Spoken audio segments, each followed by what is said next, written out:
Bom, eu já coloquei aqui o desenho daquele triângulo que estava destacado lá no esqueminha do exercício. E aí agora a gente vai aplicar as duas relações. Quais relações? A primeira relação foi feita na aula de ontem dos triângulos, que a soma dos ângulos internos de qualquer triângulo é igual a 180 graus. Fizemos pelo GeoGebra os três triângulos, triângulo equilátero, triângulo retângulo, triângulo isósceles. Né? Então a gente percebeu que a soma dos três ângulos é igual a 180 graus. E na aula de hoje, que eu acabei de postar aí faz algum tempo, ou a aplicação do teorema de Pitágoras, a ao quadrado mais é igual a b mais c também ao quadrado. É aplicado no triângulo retângulo esse teorema, lembrando para descobrir um dos lados, dos três lados que tem aí. Então a primeira parte, aplicando a aula da soma dos ângulos internos. Então aqui forma um canto, certo? Lembrando que esse canto é a medida de 90 graus, a gente fez lá no aplicativo, tá? Então qualquer canto forma um ângulo de 90 graus, tá? Então esse ângulo aqui é 90 graus, se a soma dos três tem que dar 90 graus, então significa o quê? Significa que aqueles dois outros ângulos têm que dar 90, porque se os três têm que dar 180 e só esse aqui dá 90, 180 menos 90 dá 90, né? Porque 90 mais 90 é igual a 180. Então significa o quê? Que esse ângulo e mais esse outro ângulo que eu vou fazer de vermelho, ele tem que dar 90 graus, certo? Aí o que acontece? Se esse aqui é 45, então significa o quê? Que esse outro aqui ele só pode ser 45 também. Por que 45, professor? Ué, se aqui é 90, descontando 90, a soma dos dois tem que dar 90. Que número que eu somo com 45 e que dá 90? Só o 45. 45 mais 45 é igual a 90, tá? E aí o que acontece aqui? Descobrindo os ângulos desse triângulo, a gente pode agora calcular o lado. De que forma? Aplicando o teorema de Pitágoras, tá? E aí a gente vai calcular esta medida aqui.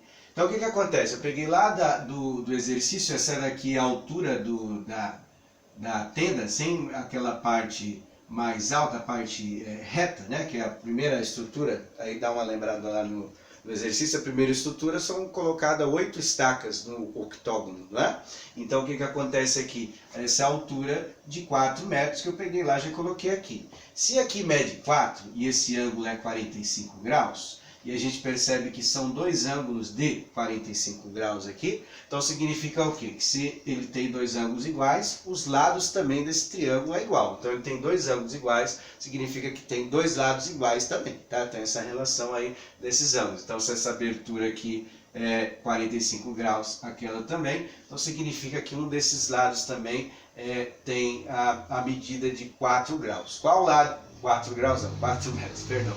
Qual é o lado que tem 4 metros? Se aqui é 4 metros, aqui também é. Eu tentei fazer o desenho aqui mais ou menos igual lá, né? Mas dá para perceber que essa medida aqui é diferente, né? E essas duas aqui são iguais. Por que isso? Por causa do lado, por causa dos ângulos 45 graus, 45 graus. Então aqui mede 4 metros também, tá? Então, porque os ângulos são iguais, os lados também, consequentemente, também tem que ser igual.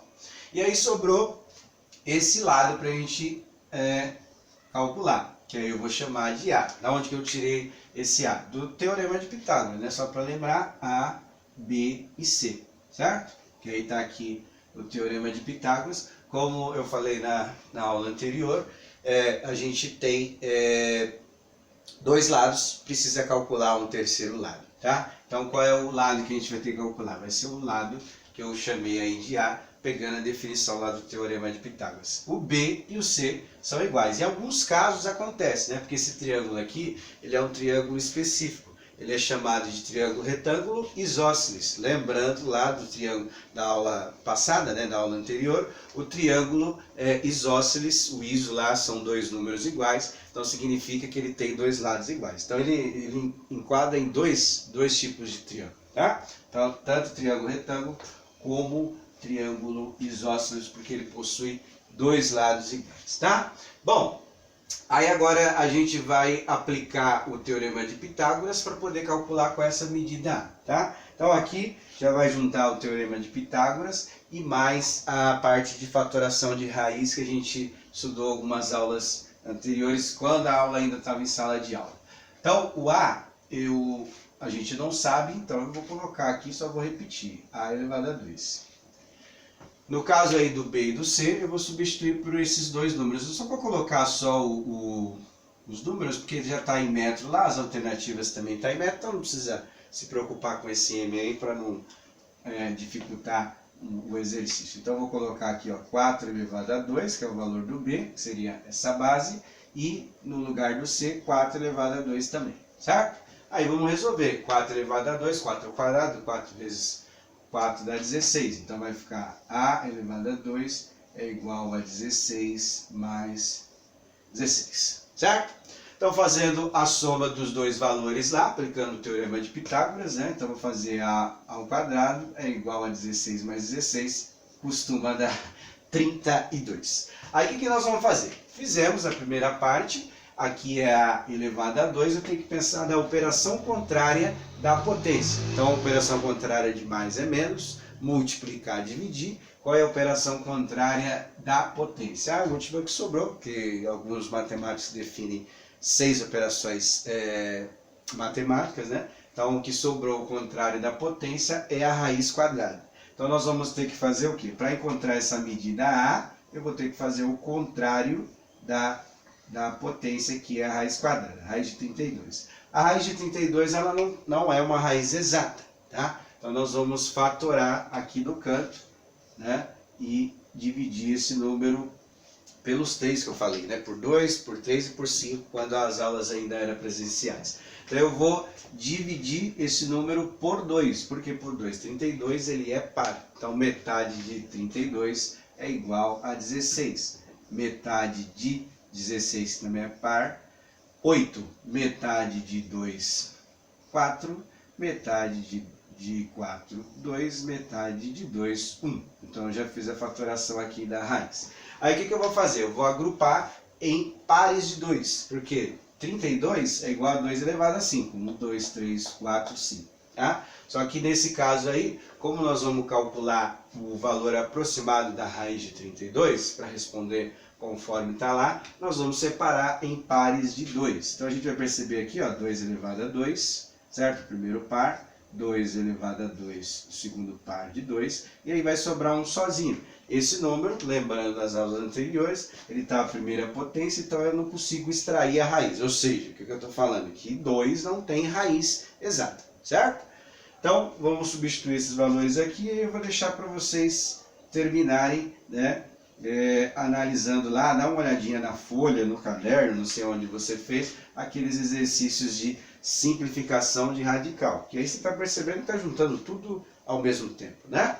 Então, 2 elevado a 2 vezes 2 elevado a 2 vezes 2, tá? Então esse primeiro 2, ele vai permanecer na raiz, e esses daqui a gente vai cancelar, igual a gente fez na aula, né? Então, o que vai acontecer? Vai sair 2 que multiplica 2. 2 vezes 2, quanto que dá? Tá? E esse outro vai ficar dentro da raiz. Então, eu vou deixar para vocês completarem, e aí vocês vão tentar fazer aqui. Ó. Esse espaço que eu vou deixar aqui é para você colocar a multiplicação desses dois números, dá uma olhadinha lá como é que faz essa faturação, e essa outra raiz vai ficar aqui, né? Que lembrando lá, que eu falei na aula anterior, de hoje, né? A segunda parte da aula, todos eles têm a raiz de 2, porque eu não consigo extrair esse 2 aí, certo? Aí vai fazer esse número. Acabou? Acabou? Não, porque a gente precisa fazer o quê? Isso é a medida de um cabo. Como são 8, no final a gente vai multiplicar por 8. Quem que nós vamos multiplicar por 8? Os números inteiros, né? Nesse caso, quando tiver uma raiz que não é exata, a gente deixa do jeito que está. Então aqui 2 vezes 2 vai dar um número inteiro, que você vai colocar aqui. Tá? E aí o que você vai fazer? 4 vezes... Ei, falei, mas agora já foi. O número que dá vezes o 8. E essa raiz de 32, você vai usar a habilidade que você mais utiliza na escola. Qual que é? A cópia. Você vai copiar o valor. Então o número que deu aqui, vezes o 8, e aí você já vai achar a alternativa, tá?